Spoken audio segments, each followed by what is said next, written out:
नमः शिवाय। भक्तगण, आज मैं रक्षाबंधन त्योहार के बारे में चर्चा करने जा रहा हूँ। रक्षाबंधन का त्योहार प्रत्येक वर्ष श्रावण मास के पूर्णिमा तिथि को मनाया जाता है। यह भाई बहन का प्रेम का त्योहार है। इस वर्ष 2023 में पूर्णिमा तिथि 2 दिन है। 30 अगस्त 2023 को सवेरे 10:58 पर पूर्णिमा तिथि का प्रारंभ हो जाएगा और 31 अगस्त 2023 को सवेरे 7:05 तक रहेगा और साथ ही 30 अगस्त को भद्रकाल पूरा दिन रहेगा। सवेरे 10:58 से भद्रकाल का समय प्रारंभ हो जाएगा और 30 अगस्त रात्रि 9:01 तक रहेगा। भद्रकाल में राखी बांधना सही नहीं माना जाता है। कहा जाता है कि भद्रकाल के समय शूर्पणखा अपने भाई रावण को राखी बांधी थी, जिसके चलते रावण का विनाश हो गया, उसकी मृत्यु हो गई, कुछ नहीं रहा। इसलिए भद्रकाल के समय कोई शुभ कार्य करना ठीक नहीं होता है। इससे जो है घर में अप्रिय घटना घट सकती है। तो इसलिए इस वर्ष 2023 में राखी बांधने का शुभ मुहूर्त अधिकतर लोगों के कथनानुसार सवेरे 7:05 तक 31 अगस्त को राखी बांधने का शुभ मुहूर्त है। लेकिन मिथिला पंचांग के अनुसार सूर्योदय जिस तिथि को होता है उस दिन पूरे दिन राखी बांधने का मुहूर्त बन जाता है। राखी लोग बांधते हैं। राखी के साथ साथ एक कहानी भी जुड़ी हुई है, उसके बारे में मैं चर्चा करने जा रहा हूँ। किसी गांव में एक ब्राह्मण रहता था।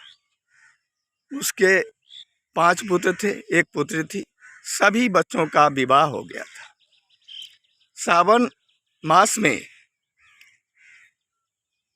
उस ब्राह्मण की बहुएं राखी बांधने के लिए अपने भाई के घर जाने के लिए तैयार हो गई और सबसे छोटी बहू को ब्राह्मण की पत्नी कहने लगी कि तुम्हारे भाई गरीब हैं, वो तो कुछ नहीं देगा, इसलिए तुम वहाँ मत जाओ। इस पर छोटी बहू कहने लगी, नहीं, जाने दीजिए। तो ब्राह्मण इस बात को सुनकर कहा, तो ठीक है, तुम राखी बांधने के लिए अपने भाई के पास जाओ। लेकिन ब्राह्मण की पत्नी बोली, ठीक है जाओ, लेकिन तुम्हारे साथ कोई नहीं जाएगा।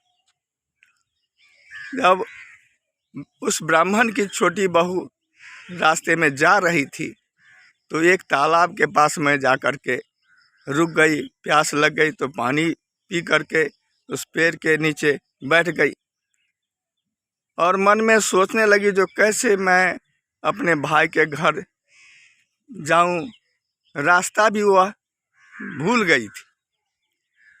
तो उसी समय भगवान की माया, एक बैलगाड़ी लेकर एक आदमी वहाँ पहुँच गया और कहने लगा, बेटी तुम किस लिए यहाँ बैठी हो, कहाँ जाना है? तो उसने बोली, जो मुझे अपने भाई के घर जाना है। तो उस बैलगाड़ी वाले ने कहा, जो ठीक है, ईश्वर बैठ जाओ, मैं तुम्हें वहाँ पहुँचा देता हूँ। और बैलगाड़ी पर वह बैठ गई और अपने भाई के घर वह पहुँच गई। वहाँ जा कर के उस दिन आराम की। फिर अगले दिन राखी का पावन त्योहार था। सर्वप्रथम वह भगवान श्री कृष्ण के पास में जा कर के पूजा आराधना करके उनको राखी बांध करके अपने भाई के पास में आई और अपने भाई को राखी उसने बांध दिया। उसके भाई के आंखों में आंसू भर आए। उसका भाई सोचने लगा, जो आज मेरे पास में कुछ नहीं है, मैं क्या दूं अपने बहन को उपहार। उसी समय आकाशवाणी हुई, हे भाई तुम अपने बक्से को खोल करके देखो। तो जब उसका भाई बक्से को खोल करके देखा तो उसमें हीरे मोती भरे हुए थे। उसने उसमें से हीरे मोती लेकर के अपनी बहन को दे दिया और उसकी बहन जो है अपने ससुराल चली आई। जब ससुराल पहुंची तो उसके जेठानी सब जो है हीरे मोती को देख करके सोचने लगी, जिसके भाई तो जो है गरीब है, कहाँ से इतने कीमती हीरे मोती ये सब जो है सो इसको दे दिया। इस पर जो है छोटी बहू अपनी जेठानी से कहने लगी, जो मैं प्रत्येक वर्ष रक्षाबंधन के दिन भगवान श्री कृष्ण की पूजा आराधना करती हूँ, उनको राखी बांधती हूँ, इसके बाद ही अपने भाई को राखी बांधती हूँ।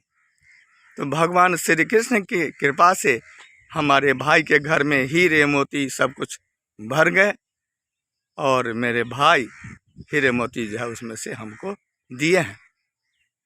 तो भक्तगण, श्रद्धापूर्वक यदि हम उस प्रभु पर भरोसा करते हैं तो वे अवश्य ही हमारे सारे कष्ट को दूर कर देते हैं। और साथ ही कोई भी भाई या बहन इस पावन त्योहार में अपने मन में कोई भेदभाव न रखें। बहन को भी सोचना चाहिए जो मेरा भाई गरीब है और जो भी देता है, गरीब हो या अमीर हो भाई, यदि भाई अपना श्रद्धा से जो भी कुछ देता है उसको जो है खुश होकर के ग्रहण करना चाहिए। बहन को अपने भाई की रक्षा के लिए भगवान से मंगल कामना करना चाहिए और भाई का भी कर्तव्य बनता है जो अपनी बहन की रक्षा के लिए सदा तैयार रहना चाहिए। तभी ये जो है इस जगत में मंगल ही मंगल रहेगा। भाई बहन का ये पावन त्योहार सदा जो है लोग धूमधाम से मनाते रहेंगे। मैं इतना कह करके अपनी बात अब समाप्त करने जा रहा हूँ। फिर अगले वीडियो में मिलेंगे, तब तक के लिए आज्ञा दीजिए। जय हिंद, जय भारत।